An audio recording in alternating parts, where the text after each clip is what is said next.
Brooksaw Antiques here. Today we have this 1962 Olivetti Underwood Model 21 vintage portable typewriter made in Spain. I'm going to show you how to use the functions and make sure they all work. Up top is the adjustable paper guide that helps you guide the page in straight. I'm going to line that up with the edge of the platen, which is the main roller that feeds the paper. And the paper support arms flip up with this little notch here. And these are your margins. I'm going to set that left margin around 2 or 3 and the right one around 75 to 80. That's about the length of a page.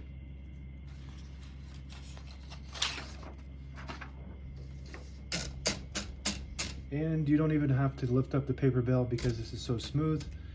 Paper bell has 2 adjustable rollers and a scale, but sometimes you might need to lift that to get the paper to slide underneath it, like most typewriters.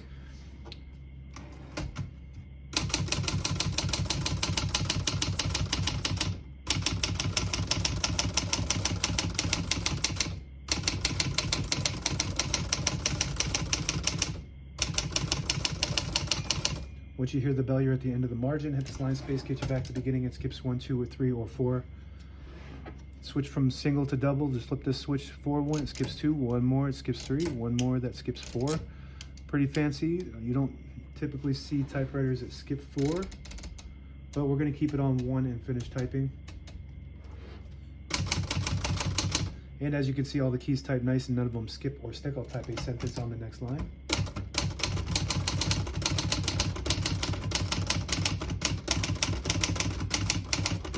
Beautiful typing machine. I think a lot of people might sleep on this because they're always paying attention to the Latera 32, 22, and whatnot, but this is a very nice typing machine. It's got Elite typeface, which prints 12 characters per inch, and it's smooth as butter, just like the other Olivettis. So I really like this. It's bigger, much bigger than the 32. It's kind of like a cross between a portable and a desktop as far as size goes. It does have a case with it, so technically, yes, it's a portable. To pull the page out easy, there's a switch on the right side here. You flip it forward and it unlocks the rollers, allowing you to pull the page out easier. Load thicker paper like carbon copy or cardstock. Make sure you flip that back before you load the next page, or else it won't load correctly. We're gonna flip these down for now. Got a shift on each side and a shift lock on the left. To clear that, just hit the shift button again. Backspace on the right side of the keyboard. Works good, very smooth. Tab right below that. Right now, we got one tab right there, sort of in the middle. We're going to clear that by pushing down this lever on the left. Now let's check that.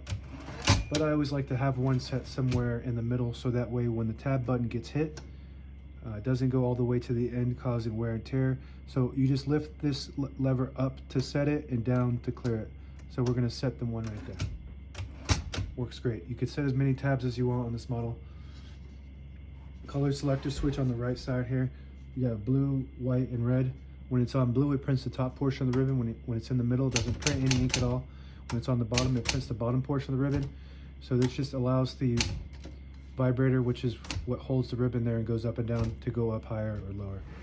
That works good. Pop off the hood here. All the brand new ribbons loaded on the left side, so it's pulling to the right. If you want to switch that direction, you just go behind either one of the spools and move that ribbon guide to the opposite direction, and it'll pull counterclockwise to the left. If you switch it in that direction, you move it to the left, and it'll pull clockwise to the right. That's the direction we want it to go. It's also got a touch control right on the inside left here in front of the spool. The farther back you go with it, the more tension there is when you hit the keys, and the farther front you go with it, the less tension there is. You don't have to hit the keys as hard for them to print, but they don't respond as fast. This is going to lock in from the back first with those 2 hooks, and then just snap right in on the front. Nice and compact there. And this is your carriage release on the right side, right up top here. And it's so smooth. You gotta love this. It's got the same carriage style as the 22. It's got just the carriage that slides on these little wheels here versus the bearings. So it makes it feel really cool and smooth. And the carriage release on this left side here, just as smooth. This button here, if you push it in, it disables the spacing, so you can get to an exact spot on the page. You let it go, you get the clicks. Each one of those clicks is a space, and you can also do that with the line space indicator all the way back. Disables the spacing, but it'll also disable your line space return there. So we're gonna put that on 1 and test that. Works good. Very smooth. I really like it. Carriage release, or carriage lock right here. So that protects the carriage from banging around when it's in a case. And also the escapement, which is the gear that allows the carriage to advance 1 space when you type. And that's it, now available. Oh, one more thing. So you get to the end of the margin, it'll block you from typing. If you hit this blank key here, it'll get you, allow you to get all the way to the end.